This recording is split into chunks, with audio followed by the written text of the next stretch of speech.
It's 11:47 p.m. The deadline is tomorrow morning. You haven't started. Your laptop is open. Document is sitting right there. And somehow, you're watching a video about procrastination. What's strange is that you already know what needs to happen. You know the first step. You know it'll probably take less time than the anxiety you've spent worrying about it. And yet, your hand still reaches for something else. Another tab, another video, another distraction. Most people think this is a discipline problem. It isn't. There's a bodyguard living inside your brain, and right now, he thinks the thing you're avoiding is dangerous. And before this video ends, I'm going to show you the one mistake that accidentally makes him stronger. Let's meet him. Here's a real story. A guy had one email sitting in his drafts for 3 weeks. It wasn't even a difficult email. 4 sentences. That's it. But every time he opened it, his stomach tightened. His chest felt uncomfortable. And somehow doing literally anything else felt easier. Laundry, dishes, organizing a drawer he hadn't opened in years. Anything except that email. Most people would look at this and say, he's lazy, but that's not what was happening. Researchers studying procrastination found something interesting. When people faced tasks they were avoiding, emotional threat systems in the brain often became highly active. One of the key players is the amygdala. Think of it as your brain's bodyguard. Its job is simple: detect danger, keep you safe. The problem? The bodyguard evolved for a completely different world. A world of predators, starvation, physical threats, not deadlines, not difficult conversations, not unfinished projects. Yet it often reacts to those things as if they're dangerous anyway. So instead of calmly thinking, it's just an email, the bodyguard sounds the alarm, and suddenly your brain starts looking for the nearest exit. Here's where things get interesting.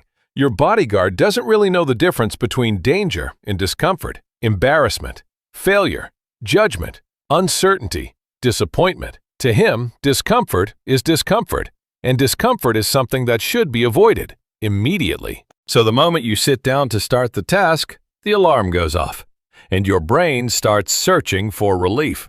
Your phone, a snack, a YouTube video, a different task, anything that makes the uncomfortable feeling disappear. And here's the part most people don't realize. The relief you feel when you avoid the task isn't accidental. Your brain rewards it. The task hasn't changed. The deadline hasn't moved. The problem still exists, but your discomfort has temporarily disappeared, and your brain learns a lesson. Avoiding this works. So next time, the bodyguard reaches for the same solution even faster. And that's how procrastination becomes a habit. Not because you're lazy, because your brain is learning. Unfortunately, it's learning the wrong lesson. But here's the part that completely changed how psychologists think about procrastination. Because the bodyguard isn't even the strangest part of this story. It gets weirder.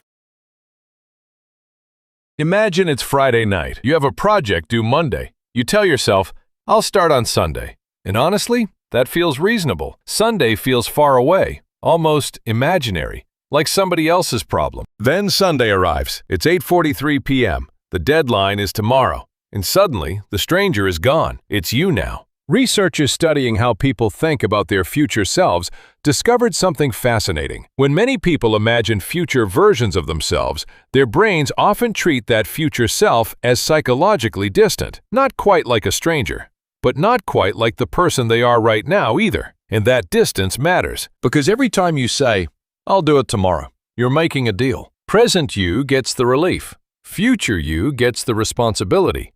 Present you gets comfort. Future you gets stress. Present you gets to relax. Future you gets to panic. It's an incredibly unfair trade, and we make it every day because future us doesn't feel real, not yet. But then tomorrow arrives, and future you becomes present you, and suddenly all those consequences feel very real. But procrastination does something even stranger. It steals twice. The first theft is obvious. It steals progress. Everybody knows that. You lose time, you lose momentum, you lose opportunities. But that's not the worst part. The second theft is worse. It steals your ability to enjoy the time you spent avoiding the task. Think about it. Have you ever postponed something important, then spent the entire evening feeling guilty about it? You're not working, but you're not relaxing either. The task follows you around, into dinner, into conversations, into movies, into bed. It's like carrying a backpack that gets heavier every hour. You try to enjoy yourself, but part of your brain keeps whispering, you should be working. And that's what makes procrastination so cruel. You don't get the progress, and you don't get the peace. You lose both.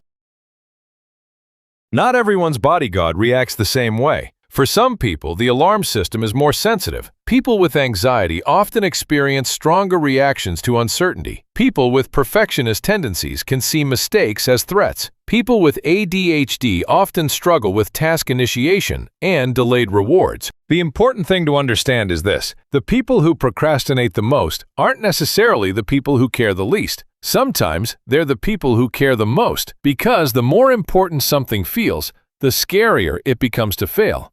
And the scarier it becomes to fail, the louder the bodyguard gets. The stakes feel high, so the bodyguard slams the door shut before you even begin. Remember the mistake I mentioned at the beginning? The thing that makes the bodyguard stronger? This is it.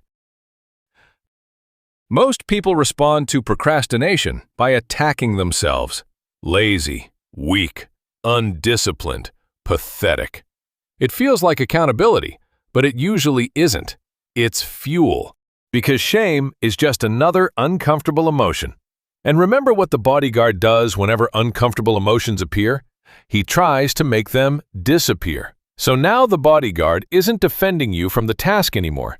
He's defending you from the shame too. You've doubled the threat. The task feels dangerous, and now your self-criticism feels dangerous. You haven't motivated yourself. You've doubled the guard detail. Researchers have found something surprising.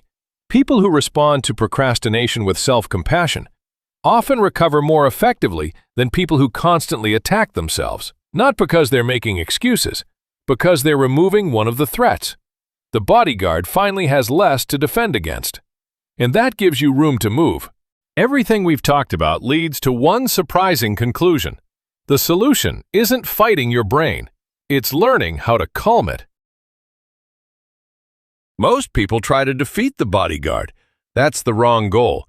Your goal is to convince him there's no emergency. First, shrink the threat. Don't tell yourself you're going to finish the entire project.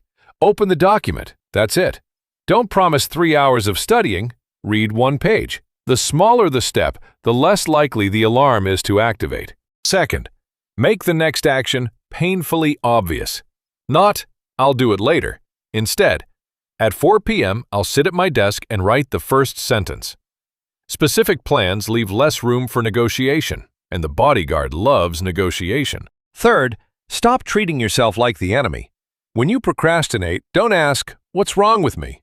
Ask, "What about this feels threatening?" That question changes everything, because now you're solving a problem, not attacking yourself. You were never lazy. Lazy people don't stay awake at night worrying about the things they're avoiding. They don't care. You cared. That's why it hurt. That's why the bodyguard showed up in the first place. He saw something important, something that mattered. And in trying to protect you from discomfort, he accidentally kept you from moving forward. But now you know his secret. The alarm isn't always a sign of danger. Sometimes it's a sign that you're about to grow. Tomorrow isn't a stranger. It's you, just older, a little more tired, living with whatever choices you make today. So the next time you're about to put something off, don't ask, "How do I finish this?" Ask, "What's the smallest step I can take right now?" Then take it. Because every future version of you is created by a present version of you that decided to start. And maybe that's all progress really is. Not giant leaps, not perfect motivation. Just one small step, taken before the bodyguard has a chance to stop you.